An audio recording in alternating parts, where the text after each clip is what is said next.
जी हाँ डियर, आप सभी का फिर से स्वागत है हमारे इस YouTube चैनल इलेक्ट्रॉन बाफान पे। इससे पहले आप लोग ने इंग्लिश का वीकली टेस्ट का वेरी इंपॉर्टेंट क्वेश्चन देख लिए होंगे। अगर आप लोग नहीं देखे मेरे प्यारे बच्चों तो आप लोग उसका लिंक डिस्क्रिप्शन बॉक्स और आप लोग को वीडियो के एंडिंग में मिल जाएगा, तो उसको आप लोग जरूर देख लीजिएगा। ठीक है, तो इस वीडियो में हम लोग डिस्कस करने वाले जो आप सभी का 4 नवंबर को वीकली टेस्ट होने वाला है, उसके लिए काफ़ी ज़्यादा इंपॉर्टेंट जो VBI क्वेश्चन है वो हम लोग इस वीडियो में डिस्कस करने वाले हैं। ठीक है, तो जो भी अगर हमारे चैनल पर आप लोग नए विजिट किए हों तो चैनल को जरूर सब्सक्राइब करके बेल आइकन को जरूर प्रेस कर लीजिएगा। ठीक है, तो बच्चों बिना देरी का आप सभी का बकवास का हम लोग चलते क्वेश्चन आंसर की और डायरेक्ट बढ़ते हैं। ठीक है, तो देखिए सबसे पहले ये आप सभी का क्वेश्चन क्या है, यह दंतुरी मुस्कान कविता के कवि कौन है? नागा अर्जुन, सूर्यकांत त्रिपाठी, निराला, महादेवी वर्मा, गिरिजा कुमार मथुरा। तो इसका जो आपका सही उत्तर हो जाएगा मेरे प्यारे डियर, आपका हो जाएगा नागा अर्जुन। क्या हो जाएगा? नागा अर्जुन। ऑप्शन नंबर का हो जाएगा। ठीक है, इसके बाद बच्चों हम लोग देखते हैं क्वेश्चन नंबर 2 की ओर बढ़ते। क्या लिखा है, इस कविता में व्याख्या का केंद्र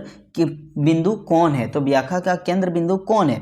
कवि है, माँ है, बच्चा है, युवक है। तो ये आपका जो कवि पूरा कवि पढ़िएगा तो इसका जो केंद्र बिंदु होता है वो बच्चा होता है। क्या होता है? बच्चा। ठीक है, इसका मुस्कान बहुत प्यारा होता है। ठीक है, इसके बाद हम लोग देखते हैं क्वेश्चन नंबर 3 की ओर बढ़ते। क्या लिखा है, कवि मैथिली भाषा में किस नाम से लिखा करते थे? किस नाम को मतलब लिखा करते थे अक्सर? लेखक का, कवि का, यात्री का या पथिक का? तो वो अक्सर बच्चों किसका लिखा करते थे? तो वो यात्री का अक्सर ना नाम लिखा हुआ करते थे। कौन सा भाषा से? तो मैथिली भाषा से। याद रखिएगा, कभी कभी ऐसे भी क्वेश्चन पूछ देगा, यात्री किस नाम से लिखा करते थे? जो कवि था वो यात्री को किस नाम से अक्सर लिखा करते थे? तो मैथिली भाषा से लिखा करते थे। ठीक है, इसके बाद डियर आप लोग को देखिए क्वेश्चन नंबर 4 में क्या लिखा है आप सभी का, किसकी मुस्कान देखकर हताशा और निराशा व्यक्त में आशा का संचार हो जाता था? तो किसका मुस्कान देखकर हो जाता था बच्चों? युवक का मुस्कान देखकर, युवती का मुस्कान देखकर, माँ के मुस्कान देखकर, बच्चे का मुस्कान देखकर। तो आप लोग बहुत ही नॉर्मल क्वेश्चन है, किसका देख कर मुस्कान कर आदमी भूल जाता है सारा कुछ? तो बच्चे का मुस्कान देखकर क्या बहुत आदमी अपने सब कुछ भूल जाता है। ठीक है, जितना भी दुख दर्द होता है वो भूल जाता है। किसका? बच्चे का मुस्कान देखकर। तो ऑप्शन नंबर का इसका सही उत्तर हो जाएगा। ठीक है, इसके बाद डियर बात क्या लिखा 5 में, मृतक में भी डाल देगी जान का क्या अर्थ है? ठीक है, यानी मरे हुए में क्या हुआ, मरे हुए को जिंदा कर देना, हरे हुए को जिता देना, हताशा और निराशा व्यक्त में खुशियाँ ला देना, माँ बाप का काम आसान कर देना। तो इसका मतलब क्या हो गया बच्चों,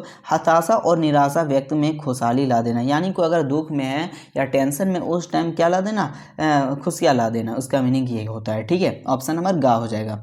इसके बाद डियर देखिए क्या लिखा है, ये आपका 6 नंबर में है। ठीक है, फसल कविता में कवि कौन है? जो फसल आप लोग पढ़े होंगे उसका कवि कौन है? ठीक है, सूर्यकांत त्रिपाठी, निराला, जयशंकर प्रसाद, नागा अर्जुन, महादेवी वर्मा। तो इसका बच्चों बहुत ही normal question and easy question है। सो इसका उत्तर आप लोग कमेंट बॉक्स पे दीजिएगा। अगर आपको पता नहीं है बच्चों तो आप लोग कमेंट बॉक्स को जरूर जाके चेक कर लीजिए, वहाँ पे आप सभी का इसका उत्तर मिल जाएगा। ठीक है, इसके बाद बच्चों देखिए क्वेश्चन नंबर 7 में क्या लिखा है, कविता के अनुसार फसल किसका रूपांतर है? तो जो कविता है बच्चों कवि के अनुसार वो फसल किसका रूपांतर है?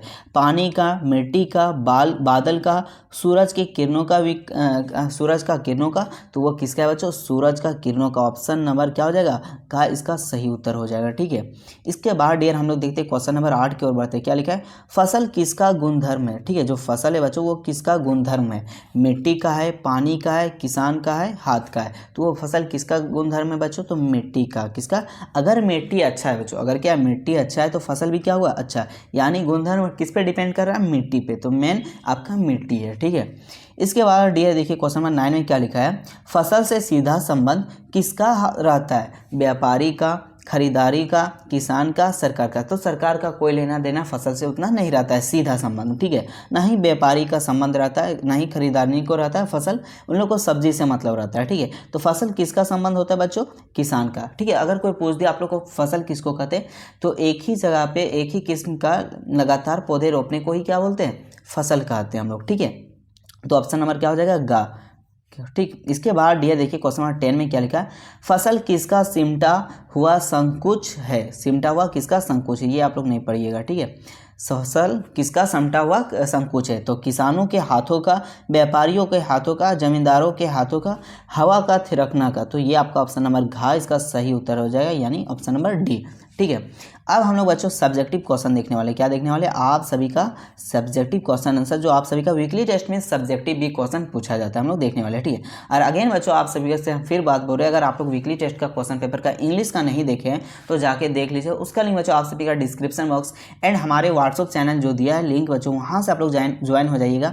या बच्चों आप सभी को मेरा यहाँ नंबर दिख रहा होगा या नीचे आप सभी का मेरा नंबर दिख रहा होगा, उस नंबर पर हाई मैसेज कीजिएगा, ऑटोमेटिक लिंक शेयर हो जाएगा और वहाँ पर आप सभी का सभी एग्जाम का वेरी वेरी इंपॉर्टेंट क्वेश्चन दिया जाता है, ठीक है। तो वहाँ से आप लोग पढ़ भी सकते हैं, ठीक। तो पहला देखिए क्या है सब्जेक्टिव में हम लोग पहला क्वेश्चन, कविता में फसल उपजाने के लिए आवश्यक तत्वों की बात कही गई है, ठीक है। वे आवश्यक तत्व कौन कौन से हैं, ठीक है। फसल में क्या आवश्यक कुछ तत्व बताए गए हैं फसल के लिए। तो फसल उपजाने के लिए आवश्यक तत्व निम्नलिखित है। पहला क्या है बच्चों, आपका हवा होना चाहिए, पानी होना चाहिए, मिट्टी होना चाहिए, सूर्य के किरणें होना चाहिए एवं श्रम यानी बच्चों मजदूरी होना चाहिए, ठीक है, मजदूर। इसके बाद हम लोग देखिए 2 में क्या लिखा है, फसल को कवि ने ढेर सारी नदियों के पानियों का जादू क्यों कहा है। तो फसल के लिए पानी सबसे आवश्यक तत्व है, पानी कोई भी फसल के लिए बच्चों सबसे आवश्यक क्या है तत्व, वो पानी आपका, ठीक है। फसल को पानी मिलते ही जादू की तरह अंकुरित होने लगता है और बाद में फसल फूल देने लगती है। अगर कोई फसल है उसमें अगर आप पानी दे रहे तो वो क्या देता है, फूल देने लगती है, इसीलिए कवि ने फसल को पानी का जादू कहा है, ठीक है। ये आप लोग लिख लीजिएगा, ये आप सभी का फाइनल बोर्ड एग्जाम के लिए भी काफ़ी ज़्यादा इंपॉर्टेंट है बच्चों, ठीक है। जो भी हम लोग क्वेश्चन लिए ना वो VBI है, जो फाइनल एग्जाम के लिए इंपॉर्टेंट है, ठीक है। इसके बाद क्या है बच्चों, कवि ने फसल को क्यों कोटि कोटि हाथों का स्पर्श कहा है। तो क्यों कहा है बच्चों, फसल को उपजाने के लिए कई लोग का श्रम रहता है, इसकी उपजा को कई अवस्थाओं से गुजरना पड़ता है, या एक ऐसा काम है जिसमें कई लोग रहते हैं मिलकर करते हैं, यही कारण है कि कवि ने फसल को कोटि कोटि हाथों का स्पर्श कहा है बच्चों, ठीक है। इसके बाद आई होप आप लोग को समझ में आ रही होगी, ठीक है। इसके बाद देखिए 4 में क्या लिखा है बच्चों, कवि को ऐसा क्यों लगता है कि उसकी झोपड़ी में कमल खिल गया, तो बच्चे की मोहक मुस्कान कवि को अत्यधिक खुशी देता है, यानी जो कवि का घर में बच्चा था बच्चों, उसको देखकर उसको अत्यधिक खुशी होता है, ठीक है। उनके जीवन में ऊर्जा एवं उत्साह का संचार होने लगता है, उसको देख के मतलब उसको काम करने या ऊर्जा क्या संचार होने लगता था, ठीक है। यही कारण है कि बच्चे की मुस्कान कवि को कमल फूल के समान लगता था, ठीक है। अगर किसी यहाँ बच्चा हो जाता है बच्चों तो आप लोग देख सकते होंगे, अगर बेटा या बेटी पेरेंट्स यानी बेटा हो जाता है तो पेरेंट्स देखते हैं अक्सर ज़्यादा खुश हो जाते हैं, और वही बेटी होते हैं थोड़ा सा कमी दुखी में रहते हैं। ये बहुत गलत बात है, दोनों हमारे लिए इक्वल है, बेटा बेटी दोनों इक्वल है, ठीक है। चाहे बेटा हो या बेटी, ठीक है, सभी इक्वल आपके लिए, तो कोई भी है तो आप लोग खुश ज़रूर हो जाइएगा, ठीक है। इसके बाद बच्चों हम लोग बात करने वाले वेरी वेरी प्रैक्टिस क्वेश्चन, जो आप सभी के लिए वेरी वेरी इंपॉर्टेंट क्वेश्चन है, प्रैक्टिस क्वेश्चन, वो हम लोग क्वेश्चन का भी डिस्कस करने वाले हैं, ठीक है।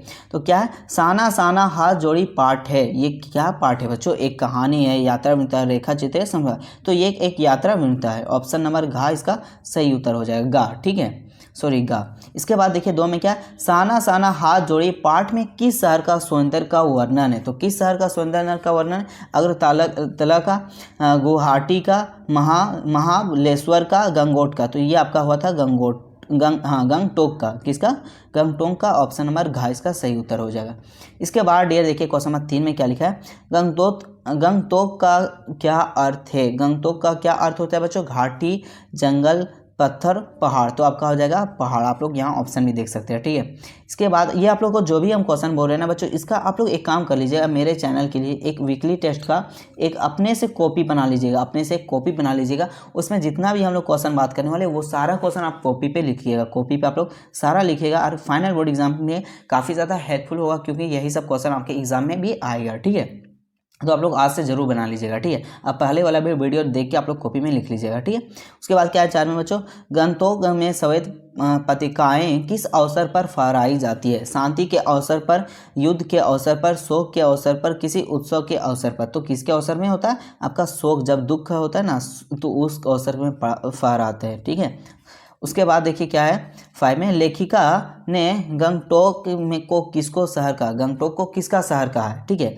मेहनत कश बादशाहों का, परिश्रमी लोग का, वैज्ञानिक के देन का, प्राचीन परंपराओं का। तो कहा है आपका बच्चों मेहनत कश बादशाहों का कहा है, ऑप्शन नंबर का हो जाएगा, ठीक है। इसके बाद ये देखिए क्वेश्चन नंबर 6 में क्या लिखा है, रहस्यामी तारों भरी रात लेखक के मन में क्या जग रही थी। तो क्या जग रही थी, आदर, प्यार, सम्मोहन, आशा। तो आपका सम्मोहन हो रहा है, ठीक, ऑप्शन नंबर ग हो जाएगा। इसके बाद डियर देखिए क्वेश्चन नंबर 7 में क्या लिखा है आप सभी का, प्राकृतिक जल संचय की व्यवस्था किस प्रकार करती है। तो सर्दियों में पर्वतों पर बर्फ पड़ती है, गर्मियों में हवा पर बर्फ पिघलती है, पहाड़ों से निकलने वाली नदियाँ लोगों को प्यास बुझाती है। ये सारा कथन सही है, सभी कथन क्या हो जाएगा सही। तो ऑप्शन नंबर गा इसका सही उत्तर हो जाएगा, ठीक है। इसके बाद ये देखिए नेक्स्ट क्वेश्चन, क्वेश्चन नंबर 8 में गैंगटोक नगर किस राज्य की राजधानी है। तो गैंगटोक किस राज्य की राजधानी, ये बच्चों चैप्टर में, ठीक है, ये चैप्टर का बात हो रहा है, ठीक है। तो ये कौन सा चैप्टर में क्या था, सिक्किम का राजधानी किसका, और अभी भी किसका राजधानी है, सिक्किम का, ठीक है। और ये बच्चों आप लोग पढ़ लीजिएगा फसल और या दंतुरी मुस्कान या आसाना साना, ये तीनों चैप्टर से आप सभी का क्वेश्चन आने वाला है, ठीक है। और व्याकरण में बच्चों अलंकार से आप सभी का क्वेश्चन आएगा, ठीक है। उसके बाद क्या, कंचनजंगा किस पर्वत की चोटी का नाम है। हिमालय पर्वत का नाम है, किसका, हिमालय पर्वत। ऑप्शन नंबर का हो जाएगा इसका। इसके बाद ये देखिए क्वेश्चन नंबर 10 में क्या लिखा है, जितने नार्गे की जीप में किसकी तस्वीर लगी हुई थी। जितने नार्गे के जीप में किसकी तस्वीर लगी हुई थी बच्चों, महात्मा गांधी का, दलाई लामा का, महात्मा बुद्ध का, महावीर की। तो दलाई लामा का लगा हुआ था, ठीक है। 10 का हो जाएगा ऑप्शन नंबर खा। इसके बाद बच्चों 11 में क्या लिखा है, कवि लोग अष्टोक नामक स्थान पर कौन सा हिंदी फिल्म का शूटिंग हुई थी। तो कौन सा हुई थी बच्चों, आपका गाइड का हुआ था, ऑप्शन नंबर का हो जाएगा, ठीक है। इसके बाद ये देखिए क्वेश्चन नंबर 12 में आप सभी का क्या लिखा है, मुसगुल शब्द का क्या अर्थ है। तो इसका जो शब्द होता है बच्चों, इस शब्द का क्या अर्थ होता है, व्यस्त होता है, मशहूर होता है, प्रसिद्ध, सुंदर। इसका यानी उत्तर होता है अर्थ व्यस्त होता है, ठीक है। तो ये बच्चों हम लोग जो भी देखें वो आपके लिए वेरी वेरी इंपॉर्टेंट क्वेश्चन है। और एक इंपॉर्टेंट बात बच्चों, आप सभी का डिस्क्रिप्शन बॉक्स में WhatsApp channel and WhatsApp group का लिंक दिया होगा, वहाँ से आप लोग जरूर ज्वाइन हो जाइएगा। अगर आप सभी को दिक्कत है तो मेरा व्हाट्सअप नंबर दिख रहा होगा, इसमें जरूर मैसेज कीजिएगा बच्चों, वहाँ पे आप सभी का लिंक मिल जाएगा, ठीक है। वहाँ से भी आप लोग ज्वाइन हो सकते हैं। और जो भी इंपॉर्टेंट क्वेश्चन है बच्चों ना, व्हाट्सअप में लगातार अपलोड होता है। और वीडियो को कैसा लगता है, और आप लोग कमेंट ज़्यादा से ज़्यादा कीजिएगा, और इंग्लिश वाला भी आप लोग जाके देख लीजिएगा, ठीक है। तो हम लोग मिलते हैं बच्चों नेक्स्ट वीडियो में, तब तक के लिए जय हिंद, जय झारखंड, जोहार झारखंड।